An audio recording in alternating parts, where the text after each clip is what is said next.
Hi, welcome to Travel Tales with Judith. I'm Judith, and I share experiences and stories from a lifetime of traveling. This is episode 18, and we're going to talk a little bit about what happened in a farmhouse stay in Ireland quite a few years ago. In 1979, my then husband and I were living in the Los Angeles area, and there was an ad in the paper for a round trip ticket to London from Los Angeles for $299. And we decided we would go and then spend the time over there in Ireland.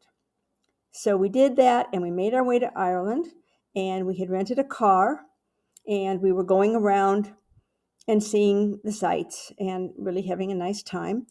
And one of the nights we were staying at a farmhouse stay, and I think it was in might have been in County Cork. I'd have to check that. Anyway, we got there and there was a lovely farm and they had a lot of horses. And so we were sitting at dinner. It was after dinner, and there were several people there. I mean, it was a big place. There were a number of rooms were available, and so a man came in with a clipboard and a piece of paper, and he said, "Who will ride tomorrow morning?" And immediately, a number of people said, "Oh, I will," and "I will," and I have always loved horses. All right, little backstory. I wanted nothing more when I was 8 years old than to have something to do with a horse. So my parents got me riding lessons when I was 8. And aside from the fact that one time I got really badly thrown and dragged by the stirrup, I never stopped loving horses. But I never had a lot of opportunity to get super comfortable with them or to really, really know what I was doing past, a nice canter, maybe. And the times that I would ride would be few and far between. They'd be if I had a little vacation or something like that. So when the man said, "Who will ride?" I said to him, "Well, I would like to ride, but I'm a beginner." And he said, "We're all beginners here." And I thought, okay, I'll ride.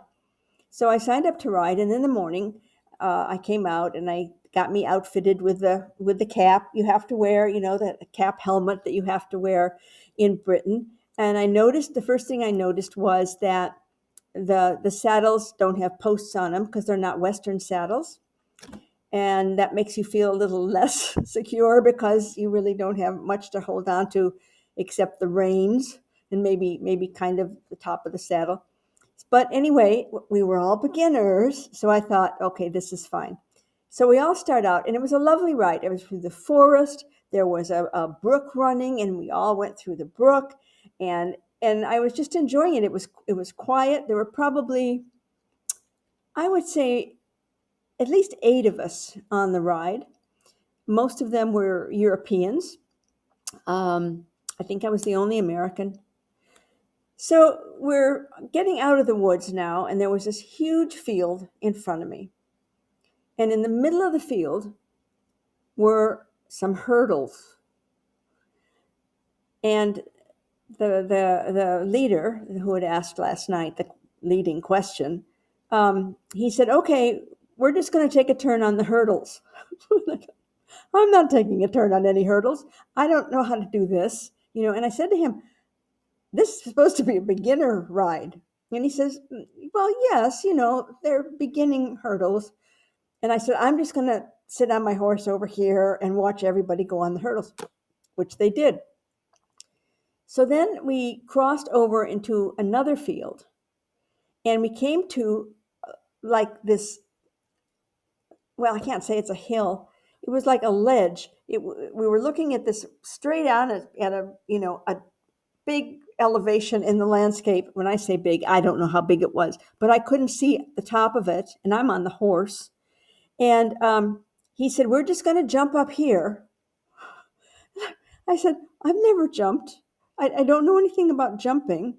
And he said, "No problem, no problem." And by now, I'd been watching, and everybody else had been going do, do, do, do, do, up like this, and I'm down there on the horse.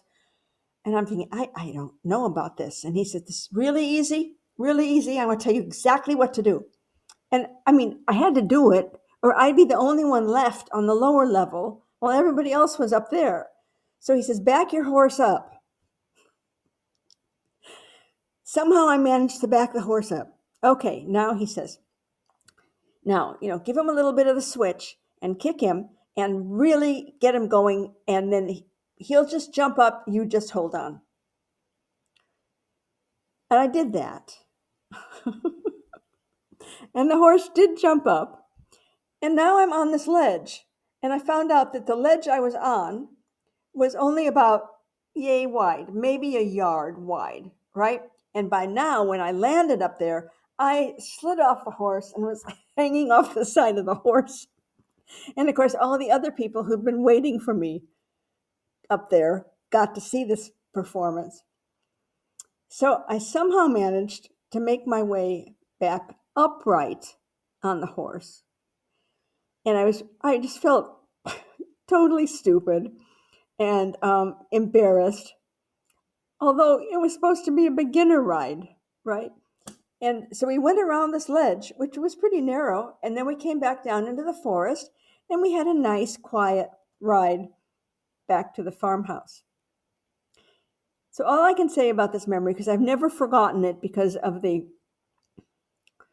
angst it caused me, and the fact that being a beginner horse rider was a lot more than I ever thought it was supposed to be, is that if you're going to go do a homestay and the man comes out and says, "Who will ride?" Think twice.